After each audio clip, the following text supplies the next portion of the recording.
What's the funniest reason you've been called into school to collect your child? I was at Target buying groceries when my phone rang. The school secretary sounded really weird, like she was trying not to laugh. She said I needed to come pick up my 9-year-old son Caleb immediately. I asked if he was sick or hurt, and she just said, "Ma'am, it's better if we discuss this in person." That made my stomach drop. I abandoned my cart right there in the cereal aisle and drove straight to the school. When I walked into the main office, the receptionist looked at me and immediately covered her mouth. 2 teachers were whispering in the corner, and they both stopped talking when they saw me. One of them actually snorted, trying to hold back laughter. The principal, Mrs. Rodriguez, came out looking like she'd been through something. Her hair was a little messy, and she had this exhausted expression mixed with barely contained amusement. "Mrs. Peterson, thank you for coming so quickly," she said, leading me into her office. "Before we bring Caleb in, I need to ask you something. Has he been watching any cooking shows lately?" I was so confused.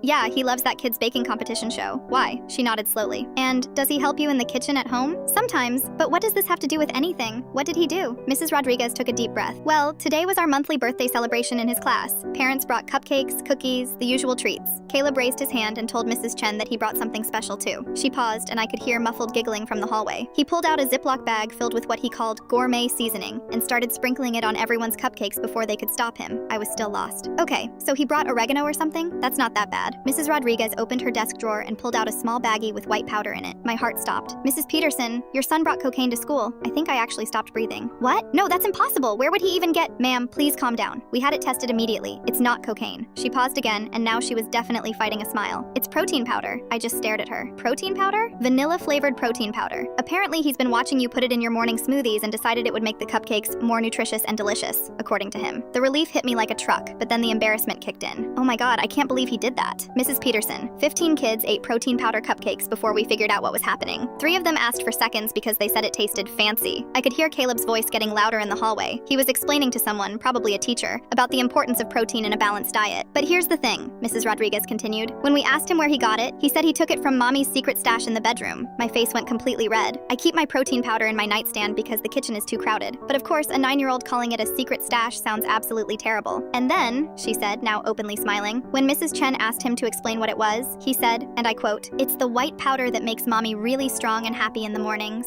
I wanted to disappear into the floor. Oh no. 3 parents called asking if there was a drug problem at the school. The custodian found 2 kids in the bathroom trying to snort the leftover powder off their fingers because they thought it was grown-up candy. At that point, they brought Caleb in. He was beaming, completely proud of himself. "Mom, did you hear? I made everyone's cupcakes healthy. Mrs. Chen said it was very innovative, but that I can't bring mystery ingredients anymore." I looked at him, this kid who was just trying to help, and I couldn't even be mad.